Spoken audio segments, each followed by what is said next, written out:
Let's face it, business technology is frustrating and complex. So how do you make sure it works for your team? To make IT right, start the discussion at go-domain.com.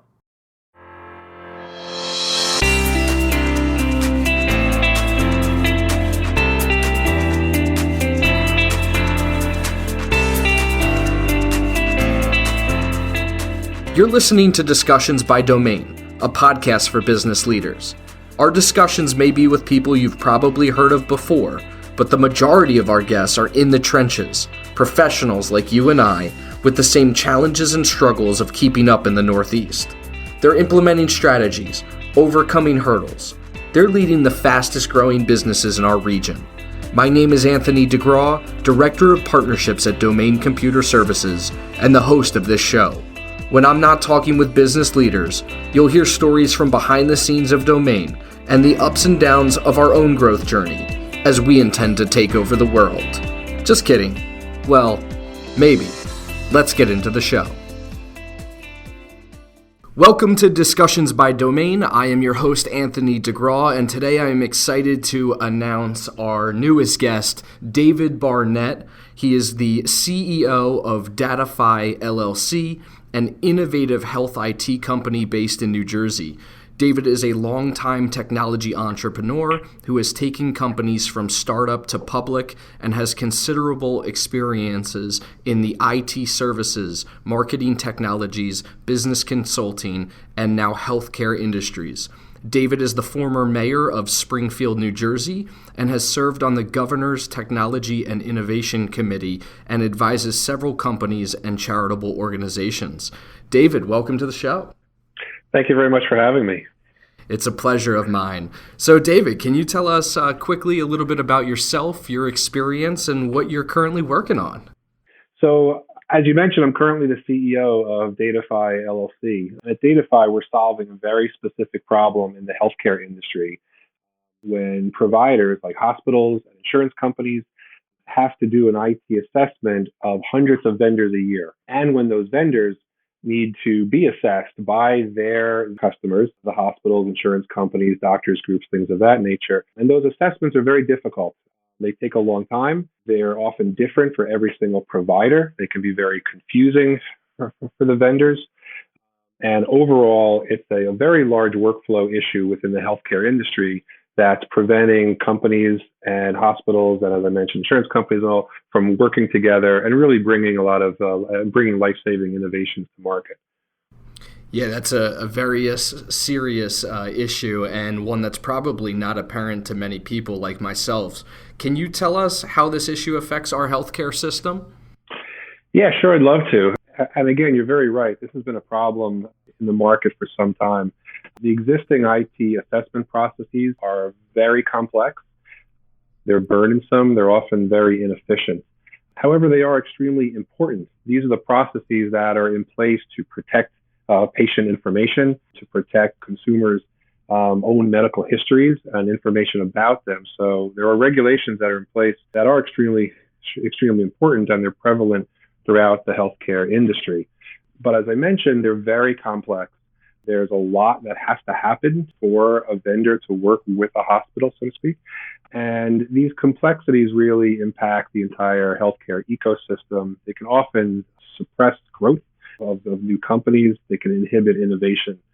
And as you had alluded to, they really affect everybody within the healthcare ecosystem. So everyone from providers being hospitals, doctors, healthcare companies who are providing care out to patients, the vendors of those providers as well. So the folks who are developing innovative new solutions, folks who are providing medical devices, creating these new medical devices that are out there, patients themselves, and really everyone throughout the industry. On the provider side, a lot of the processes that are in place, as I mentioned earlier, are very ineffective. They are often spreadsheet or Word document based. Often those can be sort of unfocused questions or very confusing questions. The type of questions that are asked are often vague. They're often hard to understand. They often don't get to the heart of the information that a hospital may need to assess the IT security attributes of a vendor. For the vendors, they often have to deal with IT assessments from lots of different hospitals that are different. There's no standardization out there in the market. And that makes it very difficult for vendors to be proactive in their compliance. Also, often these vendors have a limited staff, so it creates a large burden on them having to answer questionnaires and do IT security assessments that are often different from lots and lots of providers. On the patient side, often the subjective nature of the responses that are being created out of this process sometimes can really affect how they are protected under HIPAA. It could cause the patient data to go unprotected, which is certainly very, very bad. It can lead to, as I mentioned, the data being taken or stolen or breaches of data, and can certainly lead to governmental action and fines and things of that nature. And really, this entire process affects everybody within the ecosystem because it's very lengthy. It's a cumbersome process. It often slows the adoption of new technologies, and these are the new technologies that are creating life-saving advancements out to patients in the market. Yeah, no, that's great points. A couple follow-up questions on that. I can see, like, from a vendor perspective, if I'm an innovative technology company that's looking to solve an issue in the healthcare space, this is an area that potentially would prevent me from even getting into the space, is potentially having to deal with these assessments and not understanding how to interact with some of these, whether it be the large insurance companies or the large healthcare systems, may just completely stop me in my tracks from going down this path. Have you seen that? Sure. This is a very big issue which you bring up. We have spoken to innovation officers and innovation department folks at various healthcare institutions, and they specifically, understand what a challenge this is for a vendor trying to work with their system. And we've even heard these people say, there was a quote that I had heard. I was speaking with an innovation officer recently at an industry event, and he said this process of piloting with a health system is like being dragged out into the middle of an ocean and being abandoned. We have read and seen stats that the process of getting on board with a hospital system on average is about 23 months. That's almost 2 years. That's an enormous amount of time, especially for a newer, innovative digital health company that has a very specific, runway of funding, and they need to get to market certainly as soon as possible and get up and running with the hospital as soon as possible. But on the other hand, these hospital groups, they are large, and the digital health companies have to understand that a hospital just can't spin up a brand new technology overnight because they are a very big system. So what we're trying to do here at Datafy is really automate and streamline a lot of the processes to speed the IT security assessment along. It's very much a workflow challenge. It's very much about identifying and being able to automate the flow of information between the vendors and the hospitals, as well as within the vendor organization and within the hospital organization. It's not as if there is one person who may be responsible for an assessment, a vendor assessment of the hospital. It's often a responsibility that is interdepartmental. So it'll go across the IT department, the legal department, often get into the procurement or finance department as well. There are many, many stakeholders on either side of this. So much as we could address these workflow issues, and as much as we can standardize what these assessments are like and the experience from both parts, sooner we can accelerate the process, and sooner we can help the vendors get their products up and running with hospitals. And extremely importantly, this is expensive and a very time-consuming process for hospitals. The more we can automate there, the more we can save providers time and expense, and that leads to overall reducing the cost of healthcare. Yeah, no, and I appreciate you shedding some light on the vendor side of this. So, David, how have you leveraged your prior experience as an entrepreneur to solve this important issue? So prior to starting Datafy, which we launched at the beginning of this year, I founded a company called Courses, and it's had quite a lot of experience in the IT services space, both first putting computers on people's desks in the early 90s, up through doing very in-depth IT assessments of companies across many, many industries. Our reason for being over at Courses was to really be able to assess companies against industry best practices that have been curated from regulatory frameworks like HIPAA or NIST or PCI, frameworks like that, through to just industry best practices sort of overall. And our mantra was really see how, to be able to look at, evaluate, assess, and sort of score a company's technology operations against best practices, and really use that data to identify technology assets within a company, identify growth opportunities, and really mine all that data from our assessment process to help companies all along the investment life cycle. So Datafy was actually born out of this company that has had experience from sort of the very beginning of putting computers on people's desks through to actually running some of the largest global programs or global tech infrastructure that's out there for very, very large companies. We also run tech operations for public companies, as well as run sort of very large global marketing promotions.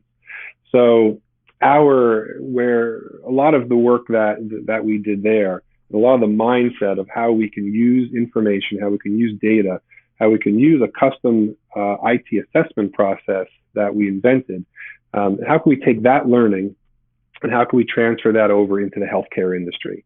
And that was really the birth of Datafy. And what we did was we took a lot of the technology evaluation software that we built to do the work that we were doing over at Courses, the technology assessment work. And we identified this use case within the healthcare industry where a hospital has to assess the IT operations of their vendors. And we realized that we could use that same data-focused approach and that we can give a tool to help the hospitals and help the other insurance companies and payers and providers really automate that assessment, gain data across hundreds and hundreds of data points of how their vendors are protecting patient data and how they're, from everything from how they're encrypting to how they're, how they're communicating personal health information back and forth. And we can score that data and we can roll it all up and present it back to the hospitals in a very easily digestible format so they can make a decision as to how many, as to if their vendors meet their qualifications for data privacy. So it was really sort of born out of this long history of lots of really hands-on, roll up your sleeves IT experience, technology experience, and then more recently the technology that we had built over in Courses to be able to really productize an assessment of a company and create a lot of data that can be brought back and can be used to make a decision about whether we should move forward with a company or where their strengths are or where their weaknesses are, and really help them, provide the depth and the insight that they need to make those decisions. That's great. I love how you've built on your experience on the actual getting your hands dirty work from years ago to a previous organization to taking the culmination of both of those and putting it into Datafy to make a difference here. So who is the ideal customer of Datafy and who should be utilizing this tool? Sure. Great question. So we actually hit a bunch of different people and a bunch of different roles within the healthcare ecosystem. I mentioned the innovation departments earlier, and the folks who run the innovation departments at hospitals, and many, many hospitals have these departments now. These are the folks in the hospitals who are who are out there every single day talking to hundreds of companies and finding the ones that at best match the hospital's mission, and therefore they want to bring that technology into the hospital. And those innovation officers, their job is really to find these technologies and get them up and running within the hospital, ultimately so they can treat patients. And when they find these companies, they are immediately up against the process and the 23 months on average that I had mentioned earlier, right? So it's almost like the innovation office saying, great, we want to onboard you. We want to do a pilot within our organization. We'll see you in several months, right? We'll see you in maybe a year if you have to get through the process. So we very much like working with and have had a lot of positive feedback with the innovation groups, who want to bring in these new companies. Next are the chief information officers and those groups. So the IT security folks, the chief information officers, the compliance departments, usually within the hospitals or the insurance companies, technology departments. They have a real need in that they have to make sure that their patients' data is being protected when that data is being shared with many, many vendors. Hospitals could have, hundreds and hundreds of vendors that they're sharing data with. They need to know where that data is going. They need to know that when that data leaves, they are being protected. And if there is a data breach, that hospital, is often can be held responsible for a data breach at a vendor level. So they're very much vested in this process in that they're charged with maintaining compliance.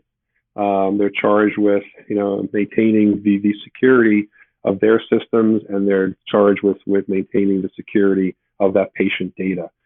And what we can do is we can step in, give them more modern tools that often replace the current spreadsheets and Word documents that are out there, and we really give them some automation tools to accelerate the process and also make sure that they are remaining compliant with their own internal mandate. And then further extending out to the vendor companies as well as another stakeholder.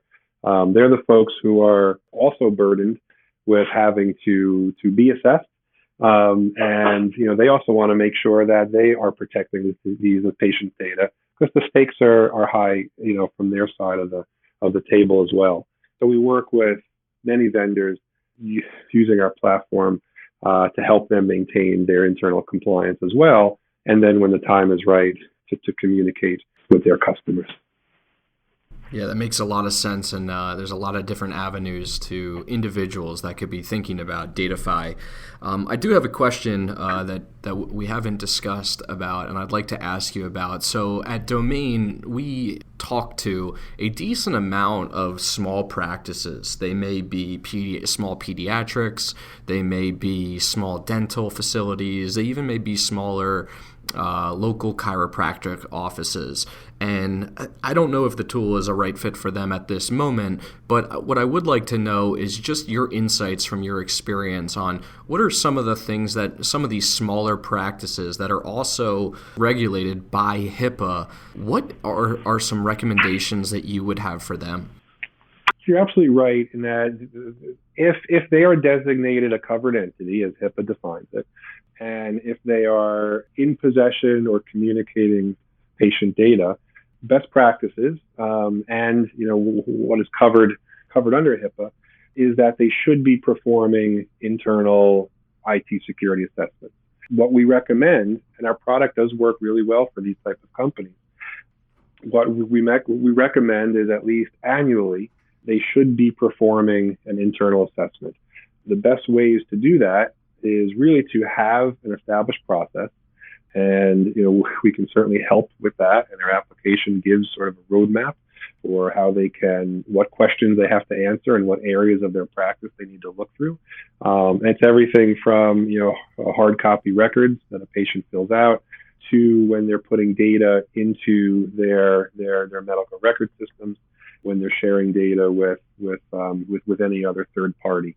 So the first thing we do is we recommend that they designate a HIPAA compliance officer, person within their organization who is responsible for for their compliance. And then that person performs annually an assessment, and we can certainly help with providing them with a template and a tool to do that assessment.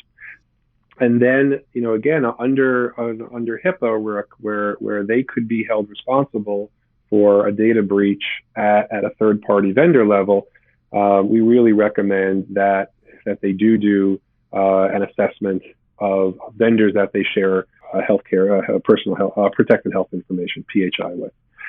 And our tool will do that for them. It'll give them the tools to be able to do that. And very importantly, it is extremely important for those type of organizations to have that process in place. If there ever is some type of issue, if there is a data breach, and they are audited, often the first thing which is asked for is for them to produce their policies and what they have done to protect their data. We all understand the government agency, OCR, that administers HIPAA, understands that obviously no system will be infallible. But the organizations that are not taking any steps to show that they are trying to maintain compliance, have the process in place, do the assessments, assess their vendors, will certainly have a harder time if there is a data breach and if there is an associated assessment with that. So we always recommend that sort of people do all the preventative work that they have to make sure that they have the right oversight in place, they have the right process in place, they have the right documentation, and importantly, they're actually taking the steps to do an assessment at least annually. Yeah, no, that makes a lot of sense. And like you said at the end there, just actually taking the steps and not just having the written out policies and procedures that nobody's actually acting on is very important. And I think it's under-invested in some of the smaller practices that at least we've seen. And we'd love to, along with Datafy, help these organizations bring this to light so they don't get caught off guard. I'm going to switch gears real quickly because a lot of our organizations that we work with are receiving, and you mentioned the Excel files and the Word documents, which just seems like such outdated technologies and ways to respond to these types of requests. But the companies that we're working with are getting these Bank of America risk assessments or Morgan Stanley risk assessments, over 250 questions that most times the individuals within these organizations, whether they're law firms or other private businesses that are in a working relationship with these types of larger institutions, they don't have somebody equipped to answer these questions, even though they may want to. Plus, they're just, 250 questions and not knowing how to answer it appropriately could take a significant amount of time. So similar to the last question, but more towards basic private businesses. Do you have any recommendations there or a tool that they could potentially use that aren't specifically health-related organizations? So, it's actually really interesting. The largest issue that we experience when we speak to a lot of the vendors in the industry is not understanding the questions.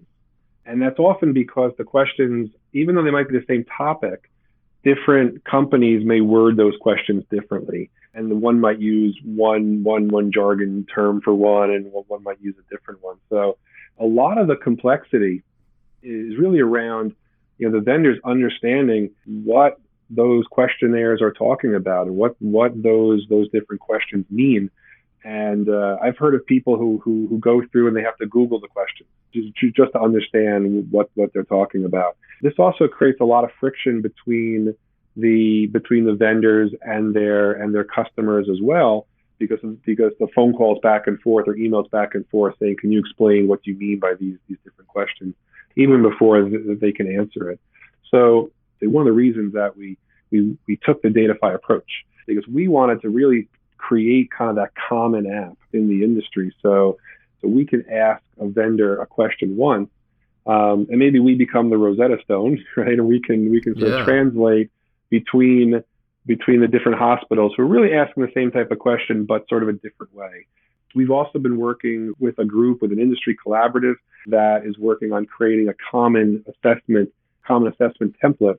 So hospitals can sort of sign on to that template like the College Common App, and then and there'll be standardization throughout the industry, so vendors would have a better understanding and there'd be some commonality. So Datafy will become the tool that will have a lot of those standards in it. Right now, we are providing sort of the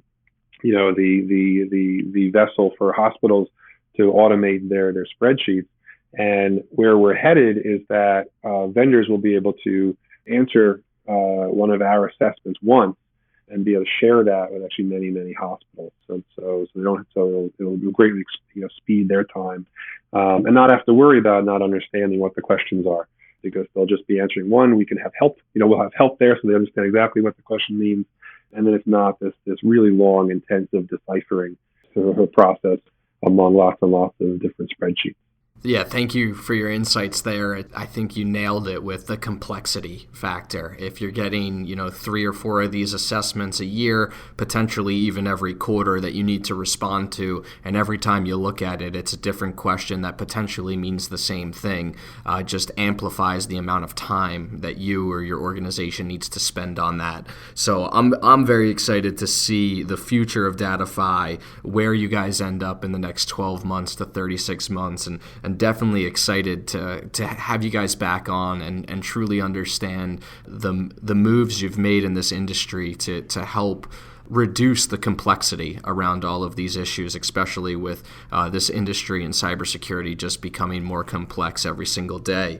So switch gears a little bit, and for me and you, like we used to have our conversations in person over a cup of coffee, I'd love to get our audience to know you a little bit more from a personal perspective. The question I always like to ask individuals, especially with the experience and the success that you've had over your time in business, especially private business, is if you were to go back to your 21-year-old self or a recent college graduate, what type of recommendations would you give them to set them off on the right path in their career? If I can only go back to when I was 21, that'd be great. So I work with a lot of young people through my nonprofit involvement, and they ask me a similar question all the time. I actually do have sort of a simple question, or I should say simple answer, that can be sort of as superficial or as deep as you want it to be. And that is, I tell them to show up. And they say, what do you mean by that? I said, well, first of all, I think a lot of my success and my company's success as we evolved through the years is that we literally showed up. And this is something you get, if you hire a plumber or an electrician, you want them to show up at your house at the time that they said. And if they don't, you're very, very frustrated. And we've seen that at all sorts of levels. And the one thing that I've always made sure that I do and that my staff does, because we have been a service organization and we're very customer service oriented, in that I want to make sure that we always show up on time and that we always put forth a purposeful effort to help our customer and provide good customer service. But that to me really starts at the fact that we have to just get there in time and get there when we said we are going to. Now you could sort of take that a little bit deeper, right? More figuratively. Showing up to us is also getting ourselves at the table, right? So we've also been throughout the years very involved in industry groups, in governmental organizations, in all sorts of different organizations around the industries that we've been involved in. And part of it is showing up to that as well, right? And meeting people and networking and establishing yourself at the table. Because when you show up and you do that and you establish yourself at the table, it means you have a say in what's going on and your opinion can be represented. And, as you know, Anthony, you've done a great job at this as well. That is one of the most important things to do, to show up, to be present, to be, to meet people, get there on time, and, be there with a purpose and be there, in the best interest of your customers and yourself, for sure.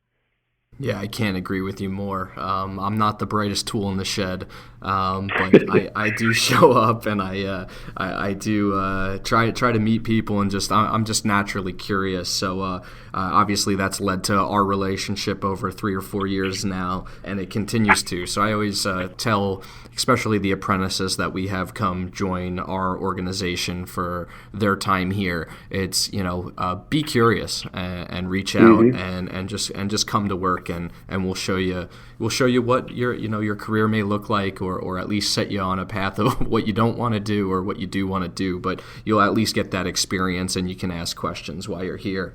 Right. So I completely agree with what you're saying there. In terms of, I'm an avid reader. We talk a lot about this internally, about the different books that we're reading as teams here. And so I have a question for you around that is, like, what book or books have you given the most as gifts or have impacted your thinking throughout your life? Yeah, I love to read as well. Although my wife would probably laugh if she heard me saying that.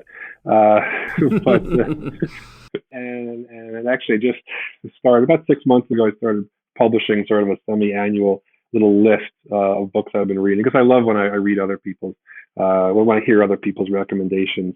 I really love nonfiction. I don't read a lot of fiction at all, but I love biographies about really interesting people.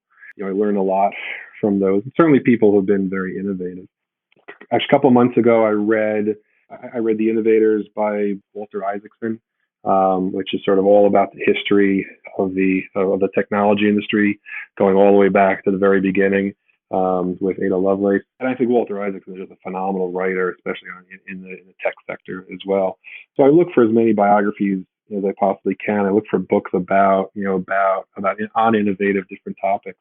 And actually one that's actually a very innovative topic, but you wouldn't think about it. And actually the book that I've actually have given to friends the most is A History of the World in 100 Objects by Neil McGregor. And if you're a history buff, and if you kind of think of it from my angle of loving transformative technologies, then this book is super interesting. So Neil McGregor was a director of the British Museum, and he chose 100 objects out of their collection that signified really different revolutionary events or times throughout our history. And it goes, way back to certain things that you would never think were really that transformative, but even the concept of like a coin that they found, signifies the monetary system that we started creating, and different vessels to cook in, meant we now transform the way, the way humans take in nutrition, because a cooking vessel can combine foods. And he really chronicles, these 100 objects. It's fascinating how he traces the history and the importance of these things to where we've gotten to now. And there's a really cool podcast as well. So if you don't want to read the book, you can listen to 100 episodes about each of the objects. And I've awesome. and I've actually given that one to friends the most, because I just found that to be one of the more fascinating books I've ever read. Yeah, no, I thank you for sharing that, because it's not something that I've heard of before, nor have I heard of the podcast, which I'm a big podcast geek over here. Yeah, me too. Well, I'll give you a copy of the book next time I see you. Awesome. And in terms of Walter Isaacson, I haven't read The Innovators, but I read Ben Franklin and Steve Jobs so far, and they've both been great. So I got to get into The Innovators as well. Next on my list of kind of rapid fire questions that I like to ask everyone is, what charitable organization do you specifically or the company support, and how can our audience learn more about that organization and what they're up to? Yeah, we've been working with a group, and as I mentioned earlier, I do a lot of work with some nonprofits. So we've been working with a group called the All Stars Project for probably about 12 years now. I'm on their New Jersey board. And it's a wonderful national group that's actually been transforming the lives of youth in poor communities around the nation, using the power of performance. They have developed a methodology there that really encourages this youth to treat experiences of going into companies and working and employment and college and interacting with adults as a performance. and they're really becoming a thought leader throughout the nation on after-school development and treating issues of poverty. Around here, they have chapters located in New York, in Newark, and in Jersey City, and they're also in several other cities around the nation as well, like Chicago and Dallas and San Francisco. As I mentioned, I've been with them for about 12 years. I've been helping them innovate as well, and we started an initiative there, sort of a digital startup initiative within the All Stars project to create a platform that the young people can connect with sponsor companies. Part of the program for these young people culminates with a paid summer internship at companies all throughout the country. And a lot of the sponsor companies, after these young adults have been through college or even not, want to reconnect with them for employment opportunities in their organizations. And we here at Courses, we've employed many interns and we've hired people who've been through the All-Stars process as well. And it's been phenomenal experiences, I think, both for the young people and also for us as a company. We learn often just as much as they do from each other. And we've seen firsthand the power of connecting these communities to each other and how beneficial it can be for everybody. So we've been very invested, and we've been sort of all in, me personally, and then through my companies supporting the All Stars project. As I mentioned, we're working on this really exciting project now to create a digital platform so we can continue to expand the mission and we can continue to connect our large corporate partners to this really wonderful and very energetic population. Yeah, that's something I could talk to you, and I know that some other executives here at Domain could talk to you about for another hour, especially around this platform you've created and how to get sponsor companies up there. Something at Domain that we're very passionate about is a program we have with the state of New Jersey and the federal government, which is Apprentice IT, and working with the community colleges here and figuring out around the IT niche how we can get organizations of size to kind of be sponsors as well. So I'd love to have a follow-up conversation just around all of the work that you're doing there. Sure. You're definitely leading the pack. Thanks. I could speak for hours on that. And if any of the listeners want more information on the All Stars project, they can find it at allstars.org. Allstars.org. All right, great. We'll link to that in the show notes so everybody can get there. All right, so final question to wrap up this section here is, who is a thought leader, innovator, practitioner here in the Northeast, New York, New Jersey, Pennsylvania, that may be a little, behind the scenes or may not be out there, where our audience can dig in a little bit deeper and understand the great work that they're doing? So I'm going to answer the question, instead of one person, I'm going to talk about a couple groups of things that are happening around this area.